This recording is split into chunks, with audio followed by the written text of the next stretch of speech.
Alright, so what's good with y'all, bro? I'm gonna try and make this short and sweet, but as you can see, I got all the classes right here. I'm gonna be showing y'all the best build for every single class. Now, nobody has made a video like this in a very long time, so I'm gonna step up to the plate, you feel me? But number one, before I get into the build itself, I'm gonna get into the 4 core talents, bro. These you never want to change. Nah, you'll see when I get into it. So number one, for healing, always go for vigor, whatever you want to call it. Go for this one, because you just never want to change this. Juggernaut is useless, restoration is useless, and rejuvenate also. It's not bad, but it's not this. Restoration is only good early game, so you don't want to use that. I recommend you use this, especially because almost every class weapon in this game is extremely overpowered as it is, so you want to have as much health as humanly possible. Always go for this, so you're not a piece of glass in the battlefield. So make sure you go for this. It really saves you. It really does a lot for you. Trust me on that one.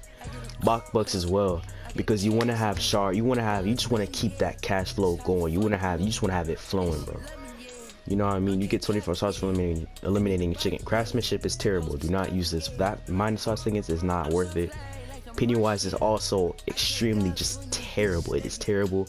1 extra shard for every item disenchanted is not worth it, especially if you're fighting a lot of bums or just AI in general. You always want to have shards, so if you need to forge multiple times, you always have the shards on. You can always just forge. Alchemy, once again, it's another one. It's not bad, but I highly don't recommend it. It's not worth it. Bucks is always just gonna be the better option. Now for the chicken, you can get a little freaky with this one. You know what I'm saying? This is just free. You could do whatever you want to do with this. You can do whatever you want to do.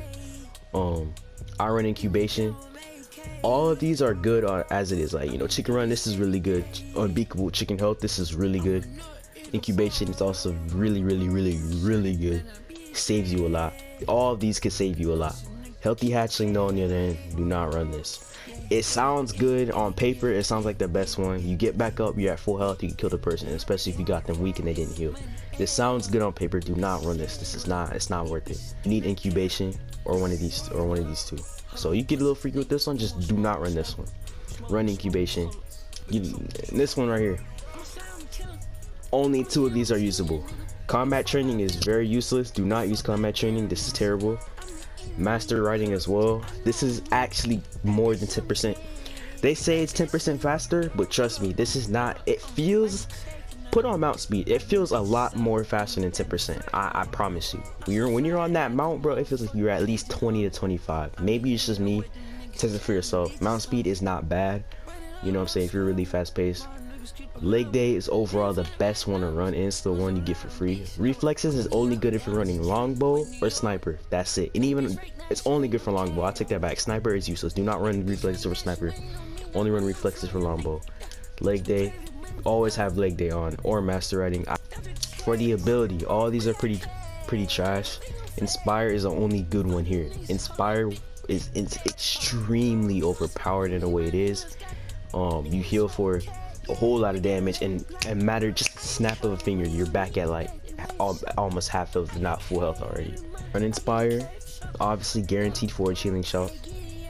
For the weapon, run throwing axe. I hate saying this, but the throwing axe is the most the most overpowered weapon in the game across all classes.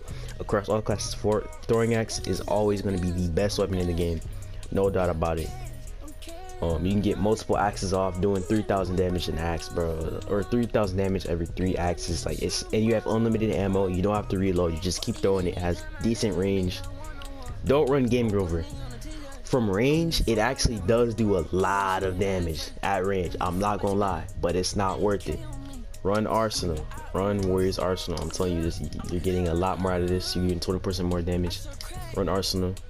For movement, brutality. This is also a very overpowered thing. I don't know what they were thinking when they did this. It's just that broken. The fact that a movement ability could be used as an offensive ability is just insane.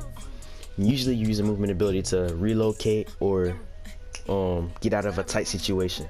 Brutality on the other hand, if you're playing warrior, you could use a movement. You could save your movement ability for a fight, bro.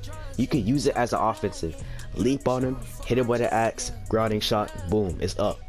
So run brutality, it's just that broken. Obviously guaranteed forge. the good things. Like I said, keep these 4 core things. You're gonna need these all the time. Never take these off. Keep this on, keep Bokbucks on, keep incubation on. Oh, like I see, you can get a little freaky with this one. Now for this class, you're gonna see why reflex is on in a minute. Run recurve. Recurve is very good. Hunter has a lot of good talents, bro. Hunter's like all around just a good class. Movement ability is where it lacks. So for movement ability, Desert Shadow, because Dodgel is terrible. Dodgel is terrible, just run Desert Shadow. You could run Hunter speed if you want to for a lower cooldown, but I recommend you get Desert Shadow because the speed you get with this is ridiculous and you're invisible. So yeah, I recommend you run Withdraw. Obviously, this is the best thing to run.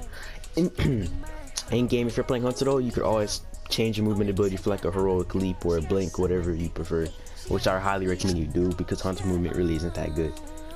For weapon, this is where it gets free. You can get a little crafty with this one. Recurve is obviously the overall all-around best. In my opinion, you have the most range. Even up close is pretty good with the blast arrow combo. I'm gonna get into that. It's very overpowered. Recurve damage of fully charged longbow shots is increased by 35%. This is really good. You can be doing 900 in arrow with the weapon damage, and you could be doing 1,000 in arrow. If you combo this, it takes a while to fully charge a bow in this game.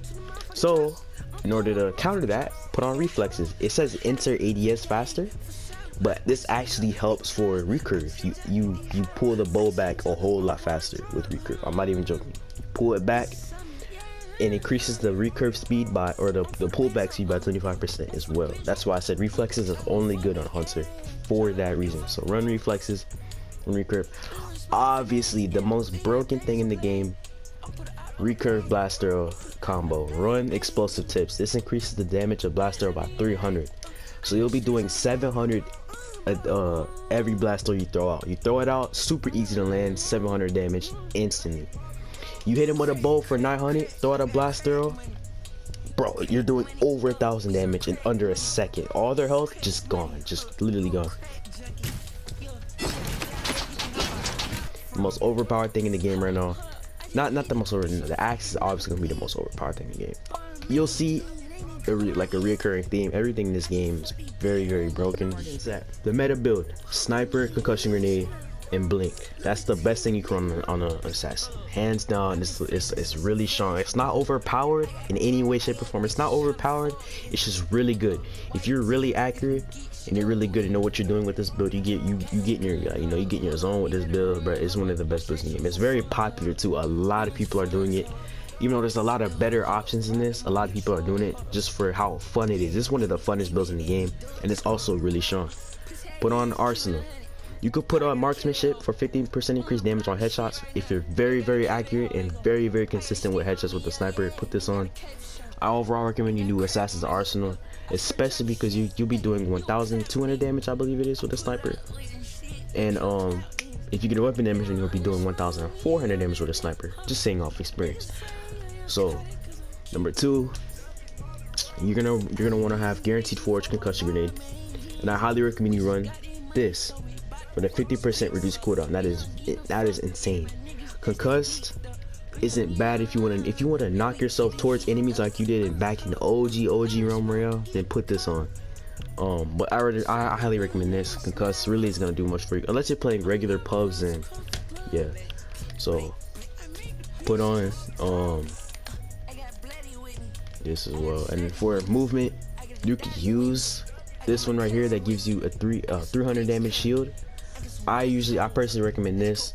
Reduce cooldown, but this is also very good. Just make sure you have any one of these blink talents, one of these two, and you're good. That's it. It's really up to you. It's purpose based. I personally like the cooldown. There's no real better one between these two. Just use what you want to use between those, but make sure you have one blink. Hitting is terrible. You're very slow.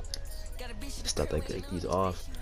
For ability, run healing totem, run healing totem, run healing totem, run healing totem, run healing totem. It is extremely really good for healing. But don't put on an alchemic ward. It's not that bad, but the cooldown on healing totem, a gold healing totem cooldown is like 30 something seconds. It's just not worth it, bro. You need that 50% reduced cooldown to bring it down from 30 seconds to 15 seconds. You need that. You need that. You need that. You need that. Now for weapon, Ice Staff is really good in this current state of the game. It's really strong. But the meta is Stone Staff. If you're gonna play Mage, put on Firestone Staff, put on Strength of Stone, because this is absolutely one of the most bonkers things in the game. More broken than a bow, more broken than the Arbalist, not more broken than the axe. The axe is way more broken still currently, but this right here is like number 2 on the list. I'm not even gonna lie, this right here is insanely overpowered. But if you're playing Mage, your best bet is to put this on. Movement, put on a high flyer, because the duration you could be full. You could, if you have a gold sword, you'll be soaring for like 2 minutes straight. I'm not even joking. Obviously, guaranteed forge, healing station, guaranteed forge, Firestone Staff. Ice Staff is also really good in this current meta, but Stone Staff is just overall better in every way. I hate saying that, but it's just the truth. Run Stone Staff. Anyways, y'all, these are the best builds in the game. Anyways, hope y'all enjoyed the video. These are all the best builds for every single class. Make sure you like if you found this informative in some way. If you want more content like this, future subscribe, whatever. Boom. I appreciate y'all for watching. Y'all, I'm out, bro. I saw me, I don't even know the cost no more. I saw me, I don't even know. Different slates every day. Yo, different bitches, different play. I put it all in the fade.